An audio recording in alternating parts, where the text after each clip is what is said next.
तो जय हिंद आप सभी साथियों को और सारे स्टूडेंट्स से आशा है कि आप लोग खा पी के रेडी होंगे।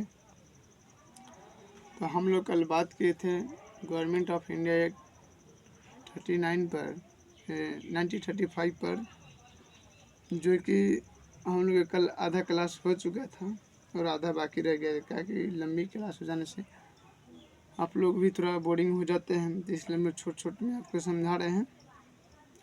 तो वही आज हम लोग पर्सन पूरा करने वाले हैं। कल जो हम लोग थे जो केंद्र वैद्य शासक प्रांतीय ये सब जो समवर्ती सूची, संघ सूची, परिसंघ सूची पर हम लोग बात कर चुके थे। आज उसको हम लोग विस्तार से पढ़ेंगे। तो जय हिंद, जय श्री राधे राधे। आशा होगा कि आप लोग रेडी होंगे और शांत से एक जगह बैठ जाइए और अकेले कमरे में बैठ के पढ़िए, ताकि दोस्तों के साथ या बाहर बैठिएगा आवाज़ आएगा, और साथ में अगर कोई रहेगा तो थोड़ा कचरा मचर होगा। तो इससे अच्छा कि अकेले शांत में कमरे रूम में बैठ के पढ़ा कीजिए। चलिए हम लोग अपने क्लास स्टार्ट करते हैं।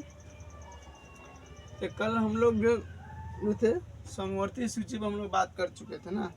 कल हम लोग परिसंघ सूची, समवर्ती सूची और संघ सूची, प्रांतीय सूची पर हम लोग बात कर चुके थे। तो आज उसको हम लोग विस्तार से पढ़ते हैं। तो आप देख सकते हैं कि परिसंघ सूची लिखा गया है कि देखिए मेन बात है कि हम आगे से लिख देते बोर्ड पे, इसलिए कि आपको समझाने में टाइम जाती रहे, डिले ना हो। ठीक है, नहीं तो हम लोग तो यूँ क्लास को लाइव करके हम लोग लिख सकते हैं, बट आगे लिख दिया जाता है कि आपके क्लास में दिक्कत ना हो, ताकि हम लिखने में व्यस्त होंगे फिर आप किधर आपका मन भटकेगा। इसलिए तो हम आगे से प्रॉपर इसको लिख के रखते हैं कि आपको सिर्फ समझा दिया जाए। ठीक है। और एक बात और, आप किसी भी जनरल कंपटीशन की तैयारी कर रहे हैं, चाहे बिहार पुलिस का हो या CGL का हो या कुछ भी का हो, ठीक है, CIT का, इस सब का, तो फ्री ऑफ कोर्स आप यहाँ से पूरा GS का कोर्स कर सकते हैं। 1 रुपये भी आपको चार्ज नहीं दिया जाएगा। ठीक है। और हमारे लिंक जो कि टेलीग्राम लिंक है हम अपना नीचे सेंड कर देंगे। वो DGS एजुकेशन जो टेलीग्राम चैनल का नाम रहेगा, जो नीचे वीडियो के एंड में हम शेयर कर देंगे, और आप जाके हमारे टेलीग्राम चैनल से जुड़ सकते हैं। तो हम इसका PDF बना के उस पर अपलोड कर देंगे। ठीक है। जय हिंद। तो चलिए हम लोग स्टार्ट कर देते हैं कि देखिए यहाँ जो परिसंघ सूची के विषय में, इस पर जो परिसंघ विधान मंडल, ठीक है, के विधान बनाने की जो कि सैन्य विधान परिषद और विधान मंडल उस समय भी था, आज भी जानते। विधान का मतलब होता है क्या? कानून। ठीक है। मंडल के विधान का मंडल क्या होता, विधान का मतलब क्या होता है कि एक कानून। मंडल का मतलब होता है कि एक जगह बैठ के मंडल में इसको बनाया गया है। ठीक है। ये परिसंघ सूची में वही है कि मंडल है और विधान बनाने की देखिए अन्य शक्ति थी इस सूची में। इसी सूची में जो विदेशी कार्य, करेंसी और मुद्रा, नौसेना, सेना, वायुसेना, जनगणना जैसी विषय थी।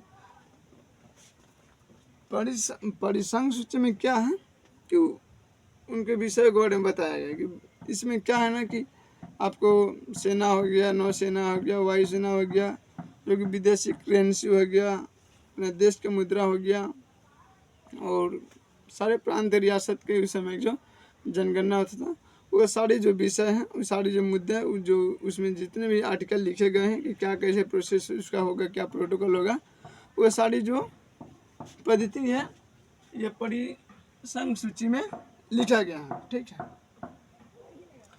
तो परिसंघ सूची के बाद हम लोग पढ़ते हैं प्रांतीय सूची।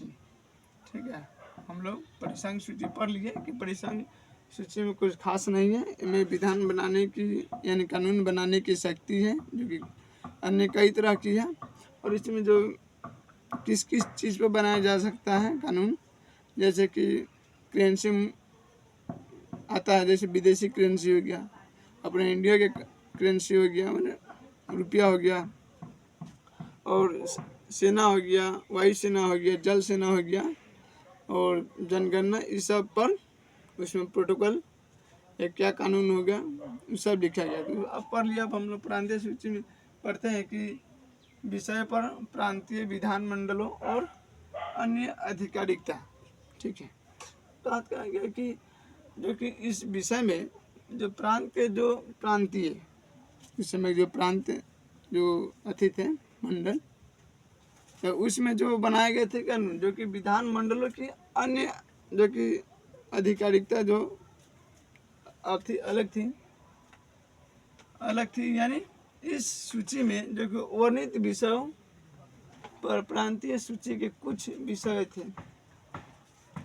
जाति इसमें खास प्रांतीय में नहीं था, प्रांतीय सूची में, क्योंकि वर्णित सूची जो था, वर्णित सूची उस पर यह बात किया गया। ठीक है, कि वर्ण व्यवस्था पर क्या उस समय जैसे शूद्र उद्र हो गया, इस सब पर बात किया गया था। तो उस निचले जाति के वजह से आज भी कुछ जगहों पर भेदभाव होता है। उस समय तो काफ़ी अधिक भेदभाव था। ठीक है, वैश्य शूद्र इस सब को जाति परेशानी झेलना पड़ता था। तो कुछ इस प्रकार का है। ठीक है, कि इसमें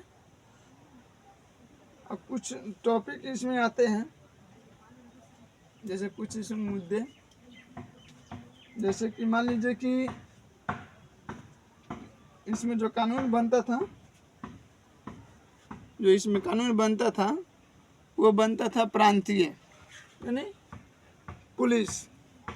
जैसे अभी डेट में पुलिस जो समाज के सेवक हैं उस विषय में बनता था प्रांतीय सूची में, यानी पुलिस के लॉ कानून, यानी लोक जो किस प्रांतीय लोक सेवा थे, जो प्रांत में समय के मुखिया उखिया, जैसे आज के डेट में मान लीजिए कि प्रधान हो गए, डीएम हो गए, डिस्ट्रिक्ट मजिस्ट्रेट, इस सब पर।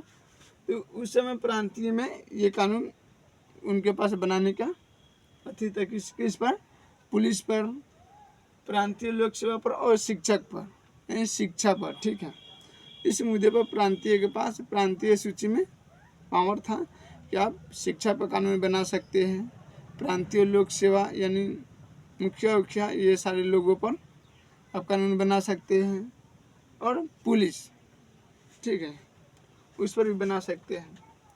तो आप देख लिए कि इसमें भी विशेष नहीं है, जो कि आज देखिएगा। तो आज वर्तमान के भी आपको हम बता देंगे इसी क्लास में, टेंशन मत लीजिए। समवर्ती सूची में क्या है कि इसके विषय जो कि परिसंघ एवं प्रांतीय विधानमंडलों, ठीक है, जैसे कि वर्तमान में आज है। तो इसमें भी जो परिसंघ है सूची यानी ऊपर वाला, और प्रांतीय सूची यानी 2 नंबर वाला, जो कि दोनों के विधानमंडल है। ठीक है, दोनों विधानमंडलों में जो कि बराबर कानून बनाने की प्रायिकता दी गई थी। ठीक है, विधानमंडलों में के लिए सक्षम थे, लेकिन समवर्ती सूची के कुछ विषय थे, जैसे दंड विधि और प्रक्रिया और सिविल प्रक्रिया, विवाह एवं शादी प्रक्रिया जो थे इस समवर्ती सूची में रखा गया था, जिसमें केंद्र भी यानी परिसंघ भी बना सकता है और प्रांतीय सूची भी बना सकते हैं, प्रांतीय राज्य भी बना सकता है। ठीक है, तो समवर्ती में आज भी वही देखिएगा कि हमारे यहाँ जो वर्तमान का भी संविधान है, जो कि हमारे पारित समिति द्वारा बनाया गया है, तो उसमें भी यही है, एक संघ सूची है जिसमें केंद्र सरकार यानी सेंट्रल गवर्नमेंट उस पर कानून बनाएगी। एक राज्य सूची है यानी स्टेट सरकार भी उस पर कानून बनाएगी। और जो समवर्ती सूची है, जो समवर्ती सूची है उस पर दोनों आदमी के कानून बनाने का अधिकार है, राज्य को भी और सेंट्रल सरकार को भी। ठीक है, बट संविधान में ये भी उल्लेखित है कि कानून दोनों आदमी बना सकते हैं, बाकी बेसिक जो प्राथमिकता जो दी गई है सेंट्रल सरकार की दी गई है। ठीक है, कि इसमें सेंट्रल सरकार की अधिक चांस है कि उनके कानून जो लॉ बनाया गया है वो लागू होने की। और हम लोग फिर तीसरा पढ़ते हैं संघीय न्यायालय की व्यवस्था। जो उस समय के न्यायालय की व्यवस्था क्या थी, फिर से आपको बता दे रहे हैं कि हम लोग कल जो क्लास गवर्नमेंट ऑफ इंडिया 1935 जो हम लोग चैप्टर किए थे, जो आधा ही किए थे और आज बाकी रह गया है, तो फिर इसको हम लोग पूरा कर रहे हैं और आज इसको हम लोग फाइनल करिए देंगे। ठीक है, तो आप देख सकते हैं कि यहाँ संघीय न्यायालय के उस समय की व्यवस्था के बारे में हम बता देते हैं आपको। जो इसका अधिकार क्षेत्र प्रांतों तथा रियासत तक थी।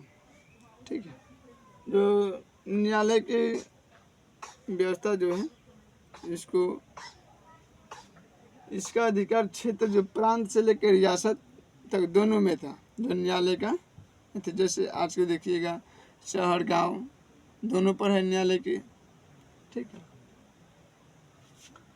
अभी थोड़ी होगा कि हाँ न्यायालय का गांव के लिए अलग कानून, अलग न्यायालय क्या व्यवस्था की जाए, शहर के लिए अलग किया जाए। बात समझ रहे तक विस्तार था। इस न्यायालय में एक मुख्य न्यायाधीश होते थे। आज भी वही है कि डिस्ट्रिक्ट कोर्ट में जो है कि एक न्यायाधीश होते हैं। ठीक है, ऊपर से दो अन्य न्यायाधीश होते हैं। सुप्रीम कोर्ट में कुछ और, हाई कोर्ट में कुछ और होता है कि वहाँ एक न्यायाधीश 3-4 अन्य न्यायाधीश। और सुप्रीम कोर्ट तो जानबे करते कि देश का सर्वोच्च सबसे बड़का कानून है, यानी वो विधान के रक्षक है, संविधान के रक्षक है, आपका लीजिए कि मूल अधिकार का रक्षक है। तो मतलब जानते हैं कि 34 को अन्य न्यायाधीश और एक मुख्य न्यायाधीश वर्तमान में बैठते हैं सुप्रीम कोर्ट में। ठीक है, तो इसमें था कि एक मुख्य न्यायाधीश और 2 अन्य न्यायाधीश थे। ठीक है, एक व्यवस्था की गई थी। न्यायालय से इस संबंधित अंतिम शक्ति जो थी, इसमें भले उन न्यायालय में अपना हिंदुस्तानी हो या ब्रिटिश हो। ठीक है, बाकी मुख्य न्यायाधीश अधिकांश करके ब्रिटिश अधिकारी ही रहते थे। ठीक है, और अन्य न्यायाधीश में अपना इंडियन का भी रहा करते थे। बिहार, पश्चिम बंगाल, कोलकाता, मद्रास, इसे मुंबई रहते थे। बट जो फैसला कुछ भी हो, भले कोर्ट में आज सुना दिया गया हो कि फलाने आदमी को आज जीवन भर के कारावास दिया जाता है, चाहे मृत्यु दंड दिया जाता है, अच्छा इनको फांसी पर लटका दिया जाता है, इनको 50 कोड़े दिन रात मारा जाता है। भले न्यायालय कुछ भी सजा सुना दे, ताकि अंतिम जो फैसला जो लेगी ब्रिटिश गवर्नमेंट ही लेगी, यानी ब्रिटिश के यह अधिकार लंदन को प्राप्त था। जो अंतिम निर्णय यानी अंतिम जो डिस्कशन करेगा, फाइनल रिजल्ट जो देगा वही होगा। आज की डेट में क्या है कि आज सुप्रीम कोर्ट, चाहे डिस्ट्रिक्ट कोर्ट, चाहे हाई कोर्ट, अगर बोल दे किसी व्यक्ति को कि इनको आज 6 महीने के लिए जेल में रख दिया जाए, तो रख दिया जाएगा। बट उस समय ऐसा नहीं था। अगर कोर्ट अगर कहे कि फलाने व्यक्ति को 6 महीने के लिए जेल रख दिया जाए, तो आप यूँ नहीं रख सकते। उस अथी को, बयान को आपको वहाँ लंदन भेजा जाता था। ठीक है, और वहाँ से डिसाइड होता था कि व्यक्ति को 6 महीने जेल में रहना है या नहीं। आप समझ रहे? तो आप देखें इस आर्टिकल में जो उस समय जो न्याय व्यवस्था थी, इस पर बात हम लोग किए हैं। और फिर आपको पता है कि इस अथी के द्वारा जो 1935 जो एक्ट है, इसके द्वारा बहुत कुछ बदला गया। जैसे कि प्रांत और इस सब में द्वैध शासन को ख़त्म कर दिया गया था।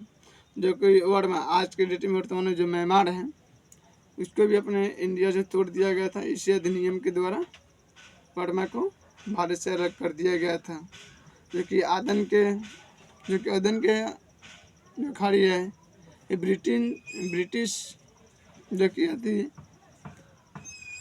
व्यापारियों या ब्रिटिश सरकार के अधीन कर दिया गया था, जिससे 1 मिनट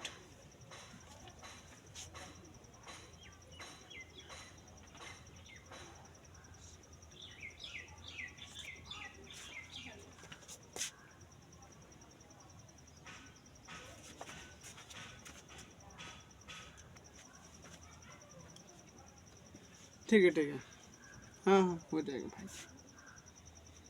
तो आपने देखा कि यहाँ जो कि बर्मा को 1935 एक से अलग कर दिया गया, अदन को इंग्लैंड के जो उपनिवेश के अधीन कर दिया गया, जो कि बरार है इसको मध्य प्रांत में शामिल कर दिया गया था। इसमें प्रस्तावना के अभाव था, ठीक है। और बहुत सारे ऐसे चीज़ एक्टिविटी थी जिसमें इस पर चाहते ब्रिटेन के सांसद के इस पर जाति प्रभाव था, ठीक है। आगे धीरे धीरे ख़त्म होते चला गया, ठीक है।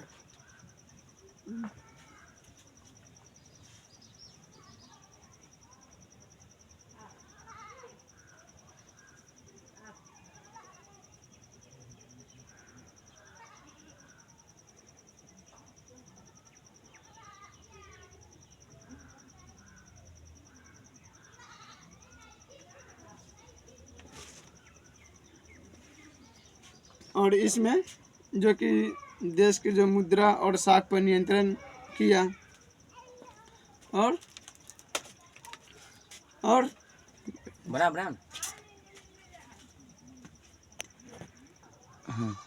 देखने कि इस एक्ट के द्वारा जो कि देशी मुद्रा साख पर नियंत्रण किया और भारतीय रिजर्व बैंक की स्थापना की गई।